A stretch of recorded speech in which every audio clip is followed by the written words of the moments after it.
Hello, today I will be discussing gelatinization while making roti, an Indian style tortilla. Roti is one of my favorite side dishes. I normally make it about once a week or if I'm having friends over for dinner. Here are the ingredients that you will need. You'll need about 2 cups of all-purpose flour, a cup of whole wheat flour, 2 tablespoons of olive oil separated in boiled water. Alright, now it's time to cook. Jesse, take your mise en place out of the way and grab your giant red bowl. The first thing that you're going to do is combine both of your flours and mix them together.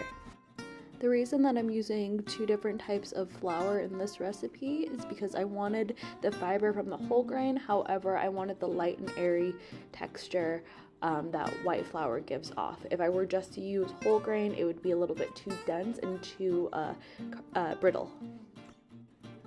Next, you'll be adding the 1 tablespoon of oil directly into the flour and then mixing together. The oil acts as a tenderizer and will help make rolling the dough out a lot easier. Once everything's combined, it's time to add the boiling water and begin gelatinization. As soon as the hot water hits the flour, the starch granules in the flour begin to swell and clump together.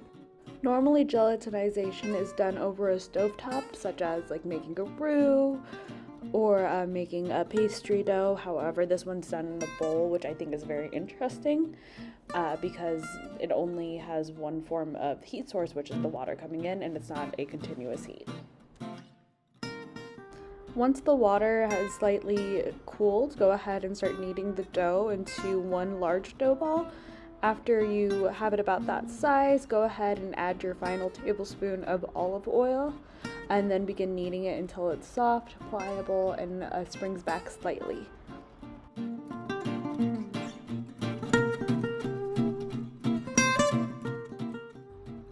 Alright, we're ready to go on to the next step, which is rolling. So what you'll need is a little bowl of flour on the side and a rolling pin. Okay, so the first thing we're going to do is grab our big dough ball and make a tiny dough ball about the size of your palm and roll it into a disc shape. Once you have your dough ball shaped into a disc, we're going to go ahead and place it into the flour we have set aside and completely cover it. We are also going to go ahead and put a little bit of flour on our workspace to make it a little bit easier to roll, and then we'll go ahead and start rolling.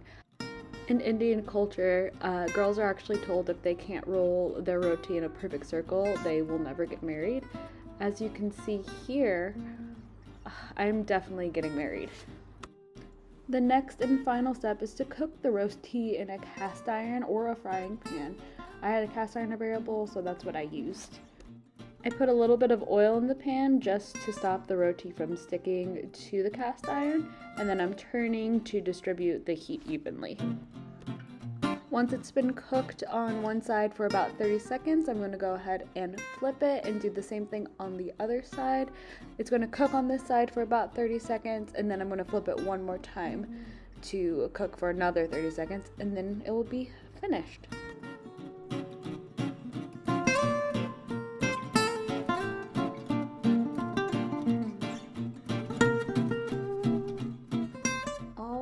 And here's the finished product, my perfectly round roti for marriage. Thank you for watching.